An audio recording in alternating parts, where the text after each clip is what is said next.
Thank you very much, everyone. It's a great honor to be with the President of South Africa, President Ramaphosa, and he is a man who is certainly in some circles really respected, other circles a little bit less respected, like all of us, in all fairness, like all of us. We all like that. We also have a few of my friends. Ernie Els, a great golfer. He's a truly great golfer. And Retief Goosen, who's another really, we call him really a great golfer too, Ernie, right? You two guys are fantastic. And we could add Gary to the group, Gary Player. What a group of golfers South Africa's had. Yes. There must be something in the water, right? It's something good. These two guys are It's unbelievable. the water set. Yeah, Gary's Gary. And David Frost, also another one that I know is such a great one. Indeed. Was he as good a putter as they say, David? He's a putter. He's a putting machine, right? Absolutely. But he's another one. So something very good about South Africa in golf, and golf is still doing great in South Africa. And they have young players, I hear, coming up that are going to be very good. But it's an honor to have you here, and my friend, it's an honor to have you, one of the greatest businessmen in South Africa and long beyond. Thank you for being here. It's a very, very great honor. Appreciate it. So we're going to be discussing certain things. As you know, we have the G20 is going to South Africa. When is that going to be? In November. In November. And thereafter, I hand over to you. And Yes, we have it next. you originated the G20, so I'll hand over the baton to you, right. and then you lead the That's G20 We're in going the to have world. it. We're going to have it the following year. Yeah. So we'll be discussing many things, and some of the things you've been reading about in the papers and Yes. the media. And I would say that, look, the president is a truly respected man in many, many circles, and in some circles he's considered a little controversial. But we're going to be discussing some of the things that are taking place in South Africa and see if we can help. And we want to help. And we've had a long relationship with South Africa. I have, because indirectly I have so many friends that live there. I have a lot of friends. I mean, these are famous guys, but I have a lot of friends that live there that are tremendous people. And we'll be discussing that. We'll have a nice conversation. And I really appreciate that you guys came along. It really helps us in our thought process. But it is a great honor to have you, and I appreciate you called. He called. I don't know where he got my number, but I picked up. He said, I want to come over and see you. And that was my honor, and thank you very much for being here. You're most welcome. Thank you most very welcome. much. Well, thank you very much for welcoming us to this reformed White House. I've been here before, and it looks really fantastic. I must congratulate you. Thank you. But I also thank you for allowing our delegation. This is a very mixed delegation that you've got. We've got people from government, my ministers. I've got someone from the trade union movement who we really collaborate with, and from business as well, and our sporting legends. When I spoke to you, you said, yes, come along and bring Gary Player, bring Ernie Els and Retief Goosen. I brought the two of them. Gary Player, I spoke to him, and he said, look, I'm getting rather on in my years, but wishes us luck in this discussion with you. So it's a real joy, and I'd also like to thank you for allowing your people to start discussions with us at the trade level. I mean, we are essentially here to reset the relationship between the United States and South Africa. We are long-standing partners in many, many ways. We've collaborated in many fields, in space issues, in energy, and in trade, and we therefore need to reset that, particularly in the light of some of the announcements that you made on trade and investment. So we want to advance more trade between the two of us, two countries, and our people now have been empowered by yourself and by myself to start engaging, and we hope that we will be able to fuel that engagement during our talks. And we also want to discuss issues that have to do with how we promote further investments in both countries. We've got about 22 companies from South Africa that have invested in the US. That's creating a number of jobs. And similarly, you've got almost 600 companies that have invested in South Africa, and some of them have been in South Africa for more than 100 years. That's true. So our links are really long-lasting, and we would like to recalibrate those relations between our two countries and discuss a whole range of issues, geopolitical, the work that you're doing to bring peace around the world, in Ukraine and in the Middle East. So we value that, and we are also a great contributor to peace processes that are going on around the world. And of course, we want to discuss how we can support each other. You are a much bigger economy than we are. We're just a tiny economy, but we rely on each other on a number of issues. We've got critical minerals that you want to fuel the growth of your own economy and reindustrialize. So we have that on offer, including rare earth minerals. So all that combination of opportunity and the products that we buy from you, as well as what we sell to you, I believe makes up a really good and powerful relationship, which we need to strengthen, which we need to engender. And that is really what has brought us here. And we are really privileged to have, great South Africans in the mix. As you said, you'd like to see them as well. And I brought you a really fantastic golf book. Weighs 14 kilograms. Oh, that sounds good. And it showcases the golf courses in our country. Johan Rupert wrote preface, so did Annie Els. And I want to showcase our golf courses.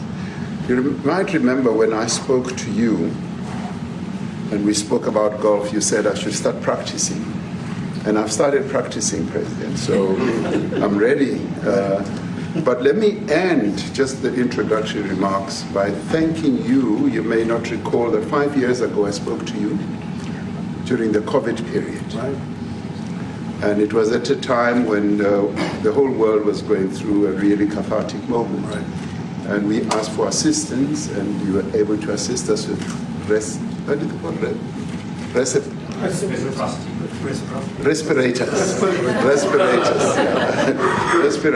and you kept to your word, and you delivered respirators to us. We didn't have as many in our country, and it really helped to help us deal with COVID. So I'm here also to say thank you and to thank the people of America for having helped us during a really difficult time. Being the small economy that we are, we needed help from around the world. And you were there to provide that. So thank you very much. I remember the call. Yeah. We sent 150 respirators. We became the respirator king. We started making them. Nobody had them. We had very few of them. That's right. But they were very helpful. But we sent 150, and I appreciated the letter you wrote me, a letter. That's right. Yeah. Thank you. Yeah. I appreciate that very much. Thank you very much for that. It really touched my heart after I spoke to you and you delivered. So, Great honor. Thank you very much indeed. Yeah. Any questions, please? Mr. President, you welcome white Afrikaner refugees here. Can you explain to Americans why it's appropriate to welcome white Afrikaners here when other refugees like Afghans, Venezuelans, Haitians have all had their protected status revoked? Well, this is a group, NBC, that is truly fake news. They ask a lot of questions in a very pointed way. They're not questions, they're statements. We've had tremendous complaints about Africa, about other countries too, from people. They say there's a lot of bad things going on in Africa, and that's what we're going to be discussing today. When you say we don't take others, all you have to do is take a look at the southern border. We let 21 million people come through our border, totally unchecked, totally unvetted. They came from all over the world. In many cases, they're criminals. They come from prisons. They come from mental institutions. They come from street gangs. They're drug dealers. So don't say that we didn't take them. We're trying to get them out as fast as we can. And we're doing record business on that. And we just won a big case where we're allowed to send back hundreds of criminals to Venezuela. Just won that today in the Supreme Court. I'm happy to hear. But we do have a lot of people very concerned with regard to South Africa, and that's really the purpose of the meeting, and we'll see how that turns out. But we have many people that feel they're being persecuted, and they're coming to the United States. So we take from many locations if we feel there's persecution or genocide going on. And we had a lot of people. I must tell you, Mr. President, we have had a tremendous number of people, especially since they've seen this. Generally, they're white farmers, and they're fleeing South Africa, and it's a very sad thing to see. But I hope we can have an explanation of that, because I know you don't want that. It's a kind of a different meeting. Normally we have meetings, we talk about trade, and we'll be talking about trade and other things. But that certainly will be a subject that comes up. Yeah. Yes, please. Brian? Thank you very much. I'd like to get your thoughts on Letitia James, Director Polte. According to him, Letitia James says that the alleged mortgage fraud was simply a mistake. I want to get your thoughts on that. She put down that her father was her husband in order, and this is very similar to, I guess, the false accounts they have on here. Well, I don't know what it is currently, but Letitia James, who's the Attorney General of New York State, it seemed, I'm not involved in that at all. I know that it's being handled by various groups, I guess, but it's major fraud, mortgage documents, and fraudulent everything. Yeah, I think she said the father was her husband, which she had to have a husband, so she chose her father, and she put it down, and she had didn't she sign in Virginia, yet she said she lived in Virginia, yet she's the New York State Attorney General, and she did that for tax reasons, so she could take advantage of taxes. And she had the wrong number of units. She had a much different number, which wouldn't have allowed her to qualify and scam the government. So I don't know. I think she's very bad for New York, but I really don't know too much about it, but I appreciate the question. Yes, thank you very much. Yes. Mr. President, I want to you to be convinced that there's no genocide. Please. Thank you, Mr. President. So May 25th will be the celebration of Africa Day, which pretty much a lot of celebration will be taking place around the world, including here in the United States. What is your message to the entire African continent, African people in this important occasion? Well, I want to see peace, and I want to see happiness. I want to see health, and you have incredible land. There's tremendous value. A lot of countries don't have that value in the land, the value you have. We have a situation, I think you probably heard about it. We've done through some very talented people, helped settle a war that's been raging for years, Rwanda and the Congo. And I think we've done it. Believe it or not, I think we've done it. And could you just say a few words about that, my friend? Yes. A couple of weeks ago, the two parties signed a declaration of principles in which they've agreed on the way forward. And they have both submitted draft peace agreements, and we have put together one that incorporates both of their suggestions, and we've given it to them. So we're in the process of finalizing this Looking peace good, agreement. right? Looking very good. No, we have to thank you for even those efforts, because the African continent, particularly SADC, our Southern African Development Community, has for years been seeking to foster peace in the Democratic Republic of the Congo. So all efforts, including those from outside the continent and inside the continent, are really worthwhile. We are removing our troops from there so that peace can then prevail in that whole area. And we hope that with the support of the international community, we will really have peace in that area. It's so vital, it's so important for the whole region. Well, we sent our people there, and I think we did a very good job, as headed by my friend, and that was great. That was great. I mean, I'm just hearing phenomenal reports, because all I'm hearing is death, and they're chopping heads off, and it's horrible over there. And it was really brave of you to go there, and I really appreciate it. And it looks like we have something very, very substantial. We also talked about trade with them in terms of rare earth and all, but really more for it's like if you take a look at what we just did with Pakistan and India, we settled that whole thing, and I think I settled it through trade. We're doing a big deal with India, we're doing a big deal with Pakistan, and I said, what are you guys doing? You know, somebody had to be the last one to shoot. But the shooting was getting worse and worse, bigger and bigger, deeper and deeper into the countries. And we spoke to them, and I think I hate to say we got it settled, and then 2 days later, something happens, and they say it's Trump's fault. But Pakistan has got some excellent people and some really good, great leader. And India is my friend, Modi. Modi? And he's a mutual friend? Yeah, he's a great guy. And I called them both, and we just did something good. We're trying to settle Russia, Ukraine. We spoke with President Putin for 2.5 hours the day before yesterday. I think we made a lot of progress, but that's a bloodbath. 5,000 people are being killed a week, 5,000 soldiers a week, not including people in cities and towns that are also being killed. So we're trying to help. And it doesn't affect us. It's not our people. It's not our soldiers. It's Ukraine and it's Russia. But if we can save 5,000 souls, we'll do it. You know, we're pretty good at it. But that's a bad situation. That is a really bad situation. Well, you'll recall when President Zelensky was coming to South Africa, that's when I spoke to you. That's right. We both agreed that we need to push the peace message so that there can really be peace. And we've been involved in the Ukraine-Russia conflict for quite a while through my Minister of State Security here. We've been dealing with them, the exchange of children who were taken away, going through names and addresses and all that. So we've been invested in that whole process as well. And the moves that you're making are fully supported by us because we would like to see the end of that war.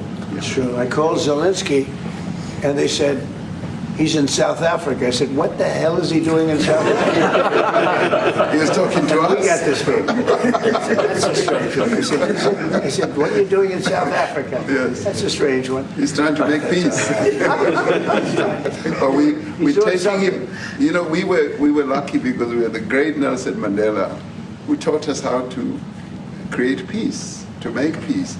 So we were imparting some of those lessons to him, some of those learnings, and I specifically mentioned to him that this is how Nelson Mandela taught us that when you want to have a peace in a country, do it on an unconditional basis and sit down and talk.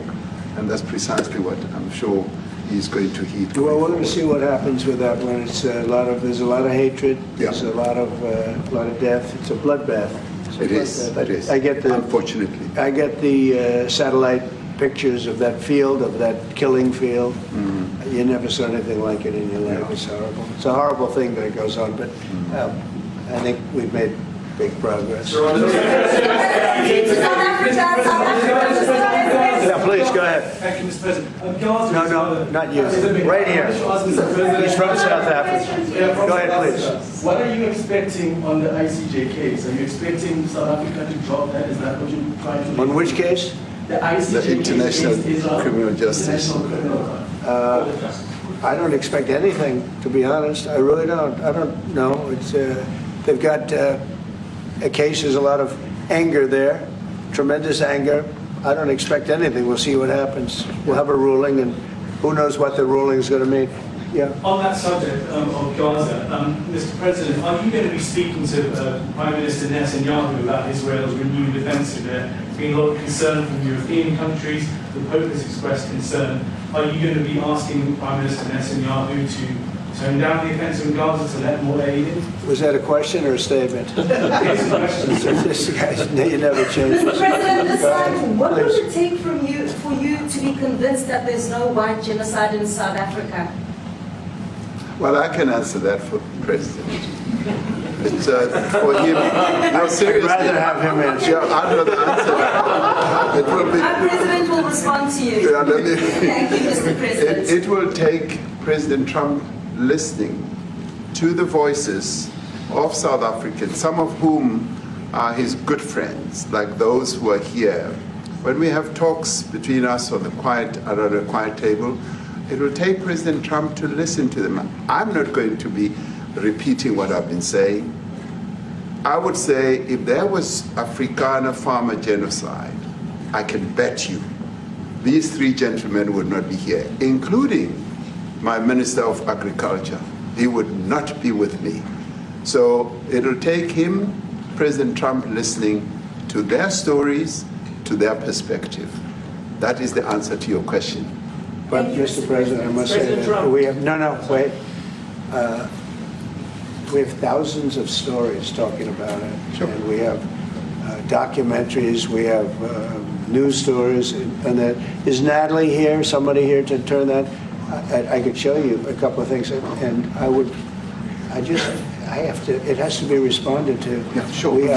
Let me see the articles, please, if you would, and turn the lights down. Turn the lights down, and just put this on. It's right behind you, Johan. There's nothing this parliament can do. With or without you, people are going to occupy land. We require no permission from you, from the president, from no one. We don't care. We can do whatever you want to do. Who are you to tell us whether we can occupy land or not? We are going to occupy land. South Africa occupy land. That's who we are. So whatever you want to do, can we drop my membership from this useless parliament? Yes, honorable member. Must never be scared to kill. A revolution demands that at some point there must be killing, because the killing is part of a revolutionary act. Shoot to kill the mother, kill the poor, the farmer, kill the poor, the farmer,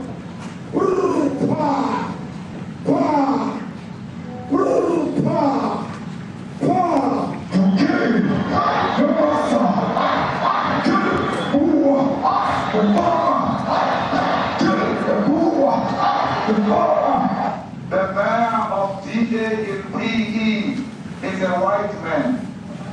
So these people, when you want to hit them hard, go after a white man. They feel a terrible pain because you have touched a white man. Not because Mashama and Suri will not be touched. They will be touched, no one. But we are starting with this whiteness. We are cutting the throat of whiteness. Shoot to kill Yamasa. Kill the brewer, the farmer. Kill the brewer, the farmer.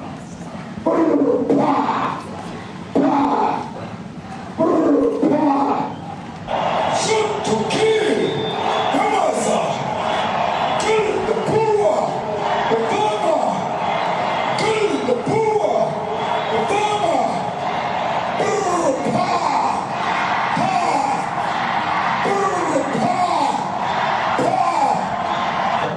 I don't know what's going to happen in the future. I'm saying to you, was not called for the killing of white people, at least for now. I can't guarantee the future. Yeah, but, I mean, you understand somebody watching that, especially as it gets shared on Twitter, they freak out. It sounds like a genocide on that. I can't take it. I'm Aaron Gilchrist in Washington. You're watching an Oval Office meeting between President Trump and the president of South Africa visiting the White House today, Cyril Ramaphosa.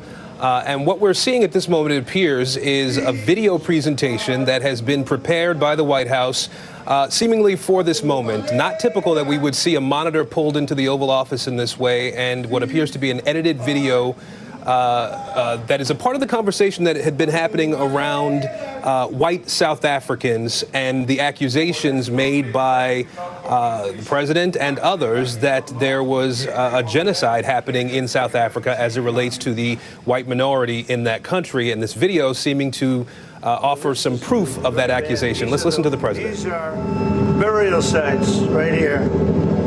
Burial sites. Over 1,000 of white farmers, and those cars are lined up to pay love on a Sunday morning. Each one of those white things you see is a cross, and There's approximately 1,000 of them. They're all white farmers, the family of white farmers. And those cars aren't driving. They're stopped there to pay respects to their family member who was killed. And it's a terrible sight. I've never seen anything like it. Both sides of the road, you have crosses.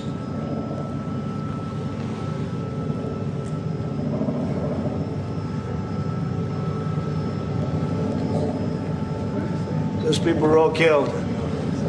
Have they told you where that is, Mr. President? No, I'd like to know where that is, because this I've never seen. But okay. I mean, it's in South Africa, that's where. We need to find out.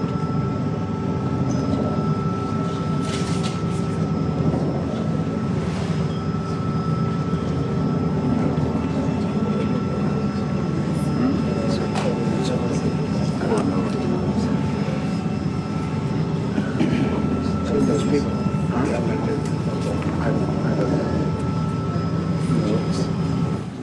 Okay. Mr. President, the Pentagon announced that it would be accepting a Qatari jet to be used as Air Force One. What are you talking about? You know, what are you talking about? You know, you gotta get out of here. What does this have to do with the Qatari jet? They're giving the United States Air Force a jet, okay? And it's a great thing. We're talking about a lot of other things. It's NBC trying to get off the subject of what you just saw. You are a real, you know, you're a terrible reporter. Number one, you don't have what it takes to be a reporter. You're not smart enough. But for you to go into a subject about a jet that was given to the United States Air Force, which is a very nice thing, they also gave $5.1 trillion worth of investment in addition to the jet. Go back, you ought to go back to your studio at NBC, because Brian Roberts and the people that run that place, they ought to be investigated. They are so terrible the way you run that network, and you're a disgrace. No more questions from you. Go ahead. Go ahead, talk about that. His name is Peter something. He's a terrible reporter. Quiet. That's my question now. Let's go. Thank you so much. President Trump, and a disaster from ENCA in South Africa. Thank you very much. Thank you very much, Steve. What would you like President Ramaphosa to do about the situation that we've just seen on the screen? I don't know. Look, these are articles over the last few days. Death of people. Death. Horrible death. Death. I don't know. To pick anyone. White South Africans are fleeing because of the violence and racist laws. And this is all, I mean, I'll give these to you. So when you say, what would I like to do? I don't know what to do. Look at this. White South African couples say that they were attacked violently. And, President Trump, when will you go and see for yourself if it is? well, I could do that. Look, here's burial sites all over the place. These are all white farmers that are being buried. And he asks about a jet that was given. You ought to be ashamed of yourself. You know, you are so bad. You're such a bad reporter.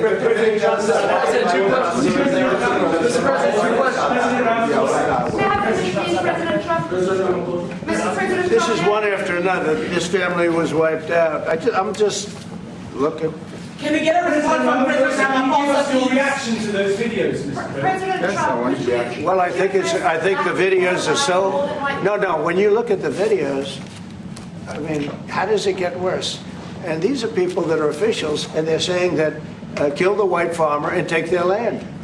That's what. And I have other friends in South Africa. I have people that left.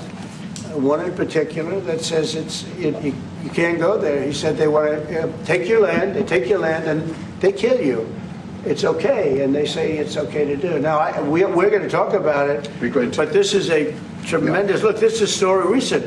These are all people that recently got killed. Yeah. And I don't know how it can get any worse. These are.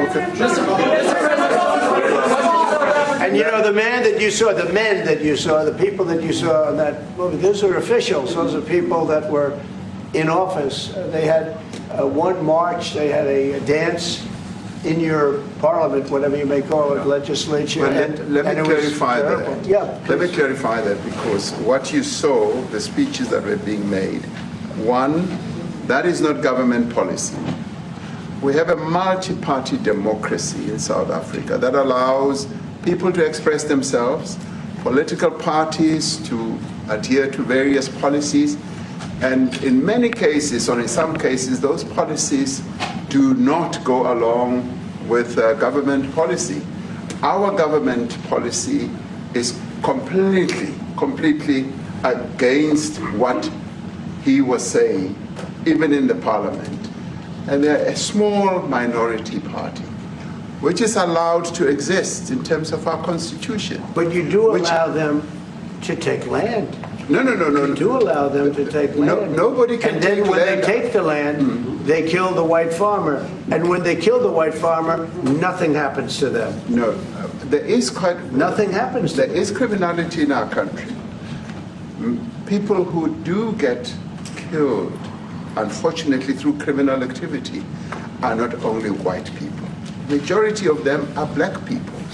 And we have now The farmers are utilized. black. The farmers are not black. We I don't now- say that's good or bad, but the farmers are not black. And the people that are being killed in large numbers, and you saw all those grave sites, and those are people that loved ones going, I guess on a Sunday morning, they told me, to pay respect to their loved ones that were killed. Their heads chopped off.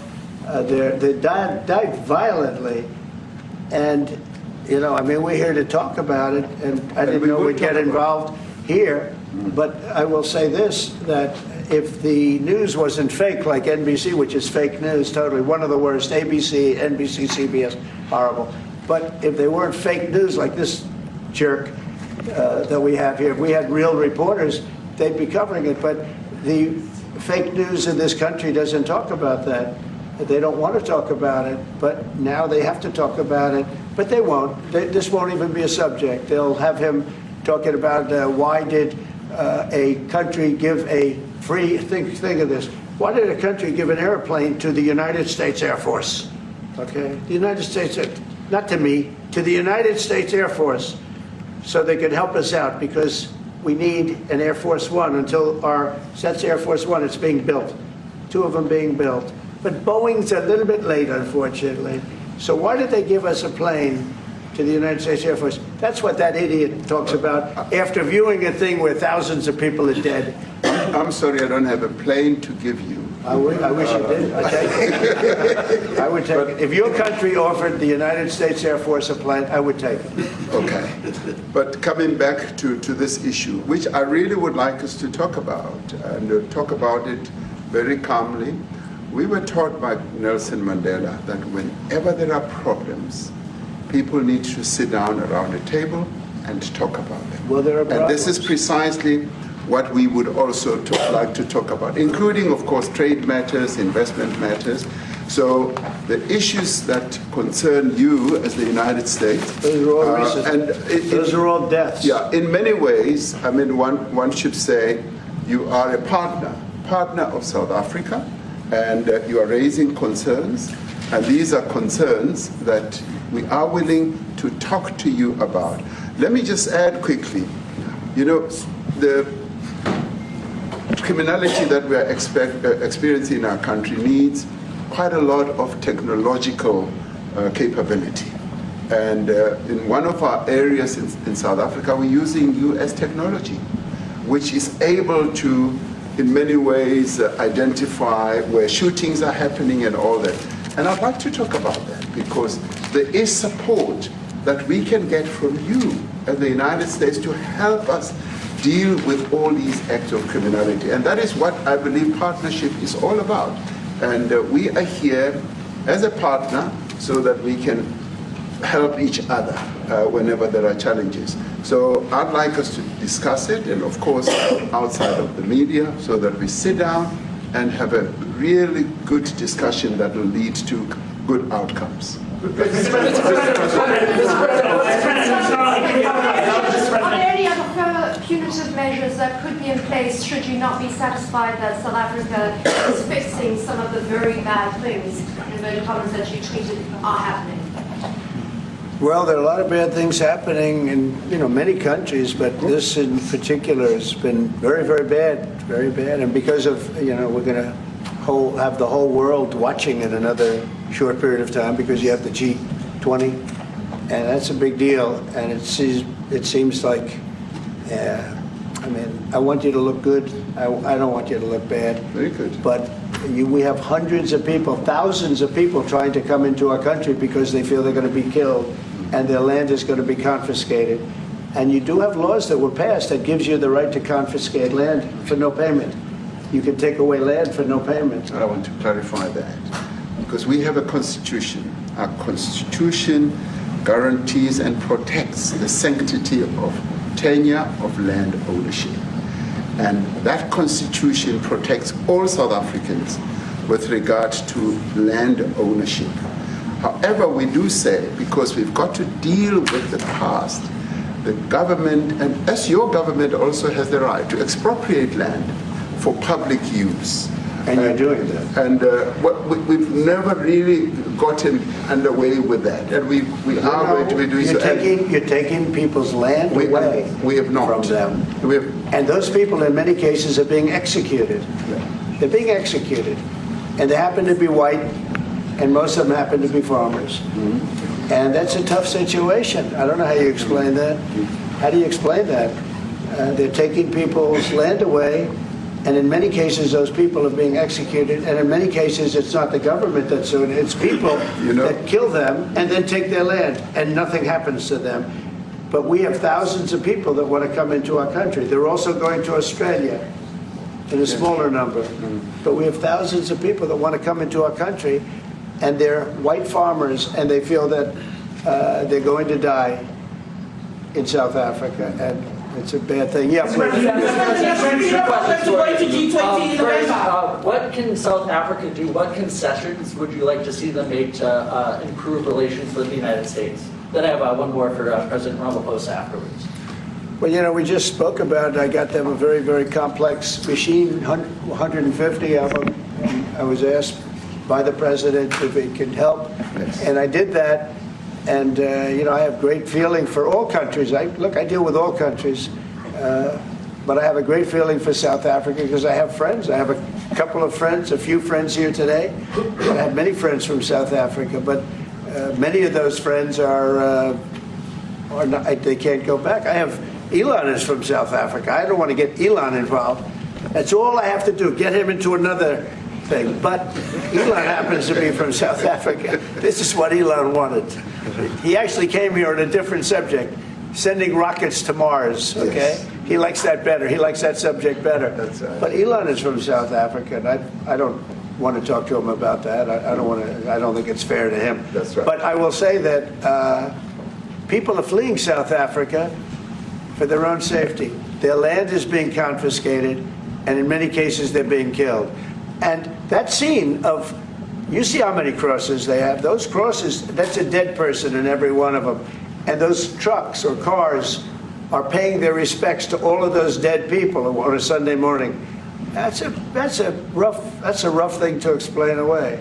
And the problem we have, and the way, a correct and a fair media exposes things. But we have a very corrupt media. They won't even report this. If this were the other way around, it would be the biggest story. Now, I will say apartheid, terrible. That was the biggest story. That was reported all the time. And this is sort of the opposite of apartheid. What's happening now is never reported. Nobody knows about it. All we know is we're being inundated with people, with white farmers from South Africa. And it's a big problem. Marco Rubio was telling me he's never seen anything like it. The numbers of people that want to leave South Africa because they feel they're going to be dead very soon. Yes, please. I was going to say, Brian, go. If I could just ask you a question. 72% of farmers in your country are white. If they flee, do you feel that maybe the economy could collapse? You may not have a gap to fill in those people that need to replace those farmers. I'd like my Minister of Agriculture, who is white, who comes from an opposition party to mine, who's joined my government at my invitation to address this very issue, including the question that you've just raised. John? Thank you very much, Mr. President. Yeah. And Mr. President, thank you for welcoming us to the White House. I would say we have a rural safety problem in South Africa. I don't think anyone wants to candy coat that. And it requires a lot of effort to get on top of it. It's going to require more policing resources. It's going to require a different strategy to be able to deal with it. But certainly the majority of South Africa's commercial and smallholder farmers really do want to stay in South Africa and make it work. And I've just come from the largest agricultural show in the Southern Hemisphere with organized agriculture and farmers, and the majority of them want to stay. But they too there have a memorial to those who've died as a result of farm attacks. And as the Minister of Agriculture, it is something that I'm particularly exercised with my colleagues at police and my colleagues in the justice cluster to start making farm attacks and stock theft a priority crime. And it affects all farmers in South Africa, particularly stock theft has a disproportionate effect on smallholder black farmers. I also want to just say this, that the two individuals that are in that video that you've seen are both leaders of opposition minority parties in South Africa, in Mkhonto weSizwe under Mr. Zuma and the economic freedom fighters under Mr. Malema. Now, the reason that my party, the Democratic Alliance, which has been an opposition party for over 30 years, chose to join hands with Mr. Ramaphosa's party was precisely to keep those people out of power. We cannot have those people sitting in the union buildings making decisions. And that is why after 30 years of us exchanging barbs across the floor in Parliament and trying to get one over on each other, we've decided to join hands precisely to keep that lot out of government, because the day they get in to the doors of the union buildings in South Africa or control of our parliament, that's what you're going to see. And that is why this government, working together, needs the support of our allies around the world so that we can strengthen our hand, grow our economy, and shut the door forever on that rabble getting through the doors of the union buildings, because then South Africa's future would be... So you denounced that type of language in the video that you saw? Oh yes, we've always done so. As government, as my own party, we are completely opposed to that. We, in 1955, adopted a document which said South Africa belongs to all who live in it. But why wouldn't you arrest that man? That man said, kill the white farmers, kill the white farmers. And then he danced, and he's dancing, and it's kill the white farmers. I think, I'm not sure, but I think if somebody got up in Parliament and started saying kill a certain group of people, he would be arrested very quickly. That man is going all over South Africa, and that's not a small party. That was a stadium that holds 100,000 people, and I hardly saw an empty seat. That's a lot of people. That's a lot of representation. And those crosses, we have dead white people, dead white farmers, mostly. And you take a look at Australia, they're being inundated, and we're being inundated with people that want to get out. And their farm is valueless, it's valueless, and they just want to get out with their life. And this is a very serious situation. And if we had a real news or real press or media, we don't have that, because they won't talk about this, because they're all guys like that idiot. But if we had a real press, it would be exposed. And you know, the beauty of exposing it is it's like a cleansing action. When it gets exposed, it'll get fixed. That's when it'll get fixed. But people don't talk about it. And I'll tell you who's talking about the thousands of people that are fleeing South Africa right now. Will you discuss USAID and the devastating impact the cuts are having across the African continent? You know, it's devastating, and hopefully a lot of people are going to start spending a lot of money. And I've talked to other nations. We want them to chip in and spend money too. And we've spent a lot, and it's a tremendous problem going on in many countries. A lot of problems going on. The United States always gets the request for money. Nobody else helps, as you know. Europe doesn't help. Europe hasn't given anything. All they do is sue our companies. You know, they sue Apple, and they sue all of our companies. Apple had to pay $17 billion on a nonsense lawsuit. Very unfair. But we're going to always be there to help. the Afrikaner, it's Sherwin Rice by South African Broadcasting. If this Afrikaner resettlement issue is resolved, we're going to go into a room after this, you guys are going to talk. If it is resolved, what is the potential for the future-looking relationship between the United States? It's got to be resolved. It should be resolved. It's a little bit bad when you see a stadium with 100,000 people in it, because that means it's more than just a little movement. It's a pretty big movement in South Africa. So it has to be resolved. It'll be the end of the country if it's not resolved. But is there potential for the relationship moving forward? I hope so. That's why I'm here. I mean, I'm not here for my health. I'm here to see what it is. No, I'd like to see. I have friends. I can tell you, Ernie Els and Retief Goosen, they feel so strongly they wanted to be here on behalf of South Africa, not on behalf of me. Yes. And, you know, they said, can we be here for this? Because they love the country. Ernie, do you guys want to say a couple of words? I hate to put you in this. This is tougher than sinking a 3-footer. They have, and they've sank many 3-footers. Thank you, Mr. President, and thanks for the honor of being here.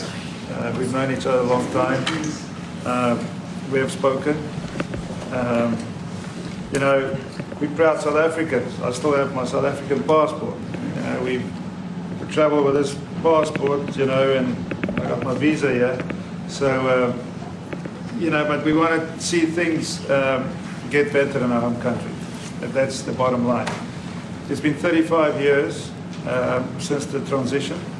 President Ramaphosa was right in the middle of the transition time in 1990 and before that.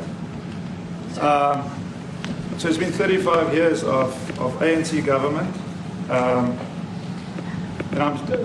I know there's a lot of anger, you know, through the transition. There was also a lot of stuff happening in the apartheid days. You know, we grew up in the apartheid era, but I don't think two wrongs makes a right. You know, President Mandela, when he came out of prison for all that time, didn't come out with hatred, you know, and really unified our nation through sport. You know, we won the Rugby World Cup in '95. 4 times. We won the African Nations Cup, soccer. You know, we won some majors as golfers and so forth. So what I'm trying to say is, you know, this has been a long time coming. That's why we really wanted to meet you, meet the administration, and see our way forward, because we still want to see our country flourish. You know, we've got some great things going on. Business is getting involved with government. Farmers are getting involved in local municipalities, trying to rebuild some of the infrastructure that's been decaying for a long time. So there's a lot of coexistence going on and help from a lot of areas. But I feel we need the US to push this thing through. We've got a great ally if we can have the US. It's always been an ally of South Africa for a very long time.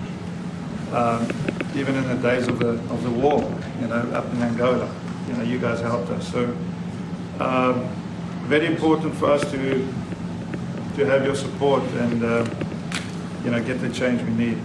Where did you do that well?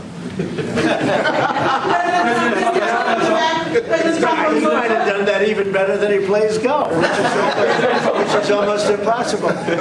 Johan, please. Sorry, Mr. President, if you had to wind all of those places properly, you will see I'm the biggest target of that rabble-rouser. Number one for over 10 years, Mr. Mandela. In fact, the first time I met him, he was in the youth league with that gentleman, and look how he's changed. Right. We have too many deaths, but it's across the board. It's not only white farmers, it's across the board. And we need technological help. We need Starlink at every little police station. We need drones. I actually got drones donated for the peace parks to stop elephant and rhino poaching. And his predecessor stopped the importation because he said the United States would spy on us. I mean, US basics, the ridicule. So if you can help us. Remember, sir, you and I lived in New York in the 70s. We never thought New York could be what it became. 2 commissioners, a tough mayor. We need your help to stop this awful killing. But it's across the board. Ernie is right now building a house in George. I'm building 3 cottages for my grandchildren on a farm outside Grafrenet. I often go to bed without locking the door. And we have a serious problem with illegal aliens who stream across the border. And if you really look at our statistics, a lot of these murders, firstly it's unemployment and illegal aliens. And then I met Vice President Vance many years ago, the Charlie Rose show. My wife loved the book.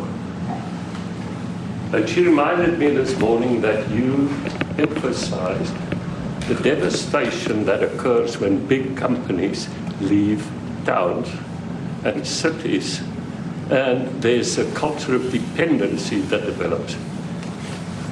And I remember you discussing it. You are watching live coverage in the Oval Office. President Trump meeting with the president of South Africa. Seated beside him here, Cyril Ramaphosa. I want to bring in our senior Washington correspondent, Hallie Jackson, who's been watching along with us. Hallie, another extraordinary meeting inside the Oval Office, talking about a difficult topic, accusations that the White House, this administration, has made about genocide of white South African farmers. That's right. An accusation that obviously Mr. President Ramaphosa is pushing back against in this meeting today. Yeah, it's not quite a Zelensky-level blow-up when, of course, President of Ukraine came in and there was that extraordinary moment in the Oval Office. But I'll tell you what, it is certainly an unexpected confrontation here. And the South African delegation seemed taken aback, candidly, Aaron, just by the reaction in the room. We'll get more from inside the room. I'm sure you heard the voice of our colleague there acting as pool. But you heard some sort of awkward laughter and then silence, frankly, when President Trump and the Trump team there played this video. Again, the president has accused in recent months South Africa of genocide, and you have heard the South African president pushing back very strongly on this, pointing to his agriculture minister who is speaking there, pointing to a number of reasons why he says that is simply not true. And yet this confrontation here persists. You get the impression that perhaps President Trump wanted this to happen as it is playing out, wanted these potentially clearly uncomfortable moments here. There is a backdrop to this, of course, in that President Trump's close confidant has been for months now Elon Musk, who's from South Africa, who's also been outspoken and vocal on this. And it comes as the Trump administration has also, even as they have essentially shut down the U.S. to most refugees around the nation, have opened U.S. borders to white South Africans to come into the country here. So it is complicated geopolitically, but in the room, just some of these really stunning moments here between these two world leaders. What's interesting here, too, the schedule was a little bit different than we expected. So you have to wonder, how does this play out? Do they end up having the rest of their meetings as is expected throughout the course of the afternoon? Or does this short circuit here, Aaron, and what we're watching play out live right here? And the president of South Africa. So that is what we need to resolve. And your support, your partnership with us is what is really going to give us a strong capability to move forward. Retief, do you have, excuse me, do you have anything to say? I mean, I don't want to leave you out. You know, the guy won 3 or 4 majors. 3 or 4? No, only 2. That's a lot. By the way, 2's a lot. A lot of tournaments you won too. Do you have anything to say? Yeah, thank you, Mr. President. President Ramaphosa. I grew up in an area in South Africa that is a farmland area, Polokwane. Yep. And there is some issues up there, obviously. My dad was a property developer as well as a part-time farmer. And yeah, some of these buddy farmers got killed. The farm is still going. My brothers run it, but it's a constant battle with farms they're trying to burn the farms down. to chase you away. So it is a concern to try and make a living as a farmer. And at the end, without farmers, there's no food on the plate. So we need the farmers Your to brother produce loves the food. farming, right? He wouldn't even want to do what you're doing, right? They love farming. They don't want to leave. But it's a struggle. Yeah, and food and fresh water is the most important thing in life. Without those two things, you can't survive. How is the water there? The water is great. Obviously, all the water comes out of the borehole, out of ground for us down there. But yeah, it is a battle to get the water out sometimes when all the equipment gets stolen all the time that you're trying to get the So water does out. your family and your brother, do they feel safe on the farm? They live behind electric fences, try and be at night safe. But it is constant whenever you leave that something could happen. And there's nowhere to live. Both of them has been attacked in their houses. My mom's been attacked in her house when she was 80. So it is difficult. But the guys live a great life despite everything going on. Something. President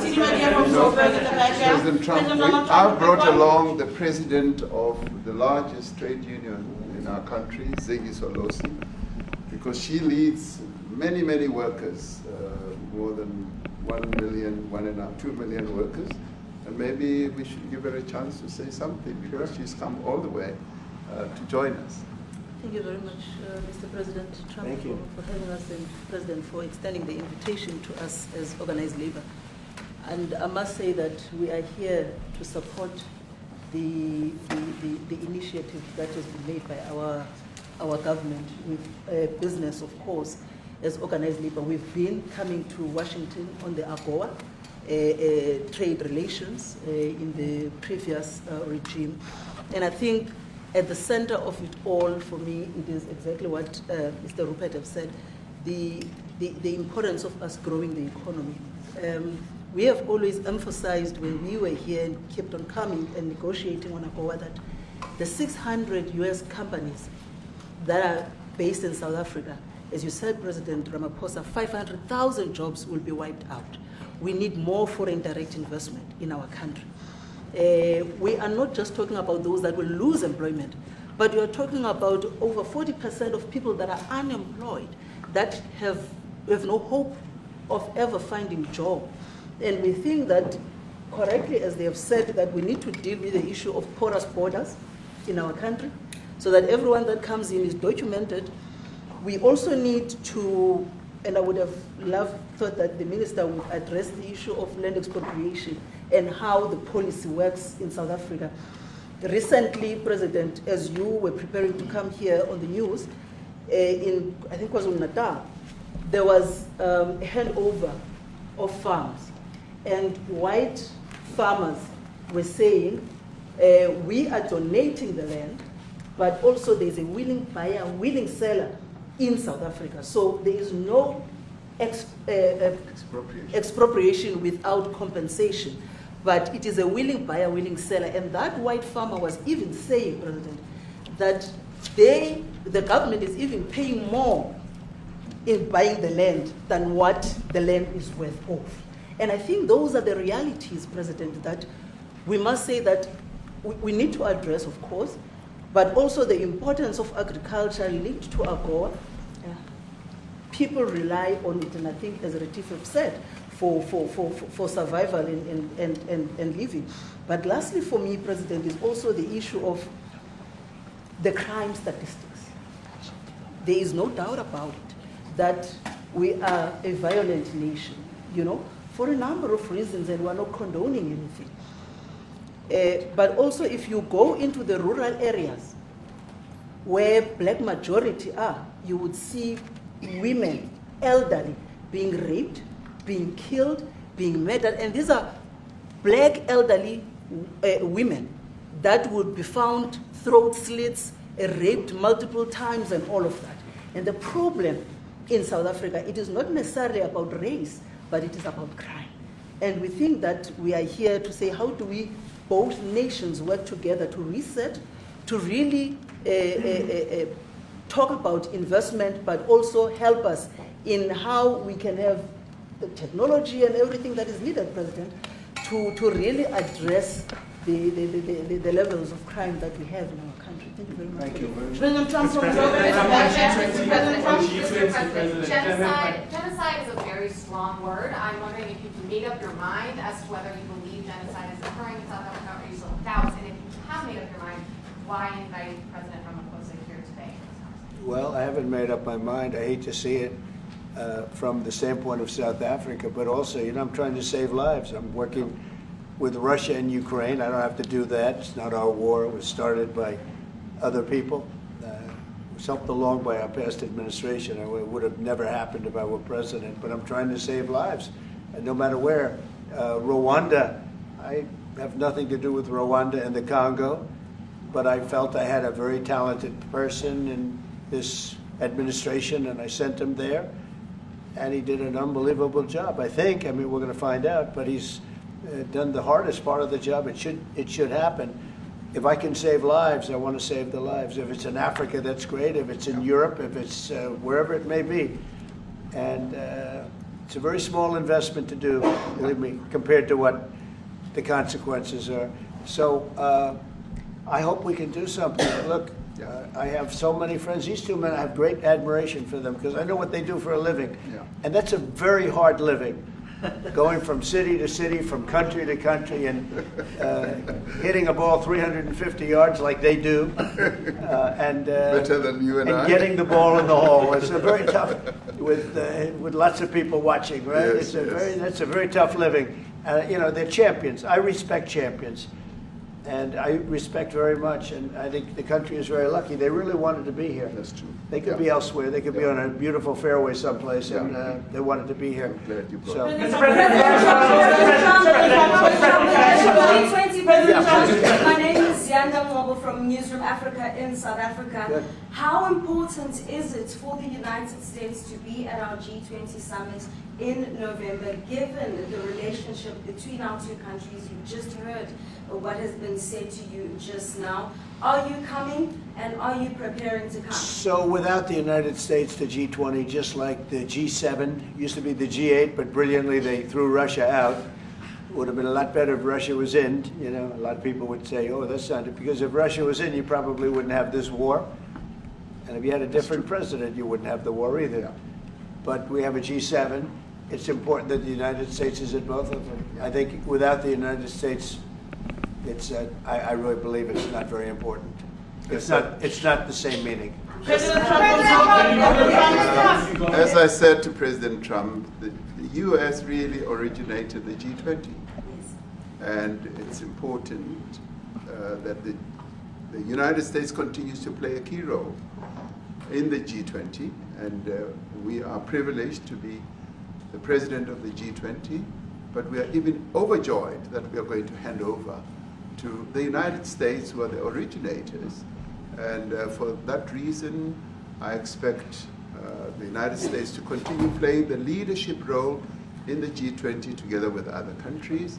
And I've said when I initially spoke to President Trump on the phone, I want him to come to South Africa for a state visit, and I also want him to come and participate in the G20. And I want to gladly hand over to President Trump to take the leadership of the G20 forward in November. Thank you very much. Thank you very much. Thank you. What is it going to take to convince you? They don't want to leave. They like you so much. How much do you need?